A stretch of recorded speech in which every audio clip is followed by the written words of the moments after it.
యేసు పునరుత్థానం తర్వాత ఆయన 12 మంది శిష్యులు ఏమయ్యారు? అసలు ఏం జరిగింది?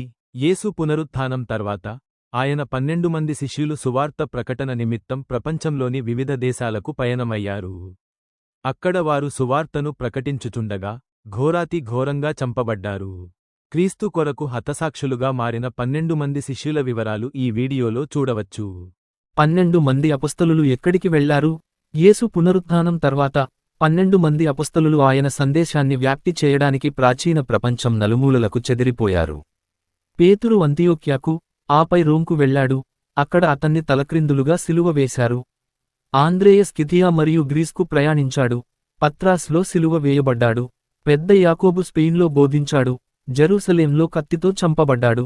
యోహాను ఎఫెసులో ఉన్నాడు. పాట్మోస్కు బహిష్కరించబడ్డాడు. సహజంగా మరణించాడు. ఫిలిప్పు ఆసియా మైనర్లోని ఫ్రిజియాకు వెళ్లాడు.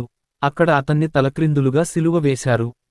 బార్తలోమై అర్మేనియా మరియు భారతదేశానికి చేరుకున్నాడు. చర్మం ఒలిచి శిరచ్ఛేదం చేయబడ్డాడు. తోమా పర్షియా మరియు భారతదేశంలో బోధించాడు. ఈటెలతో పొడిచి చంపబడ్డాడు. మత్తయి ఇథియోపియాలో సువార్తను వ్యాప్తి చేశాడు. కత్తితో పొడిచి చంపబడ్డాడు. చిన్న యాకోబు జెరూసలేంలో ఉన్నాడు. దేవాలయం నుండి పడవేయబడ్డాడు. యూదా సిరియా మరియు మెసొపొటేమియాకు ప్రయాణించాడు. బీరుట్లో చంపబడ్డాడు. జెలోతియా సీమోను ఉత్తర ఆఫ్రికాలో బోధించాడు. పర్షియాలో చంపబడ్డాడు. యూదా స్థానంలో వచ్చిన మత్తీయా కాస్పియన్ ప్రాంతానికి వెళ్లాడు. రాళ్లతో కొట్టి శిరచ్ఛేదం చేయబడ్డాడు. వారి సందేశం ప్రపంచాన్ని మార్చివేసింది, మరియు వారి మార్గాలు ఇప్పటికీ చరిత్రలో ప్రతిధ్వనిస్తున్నాయి.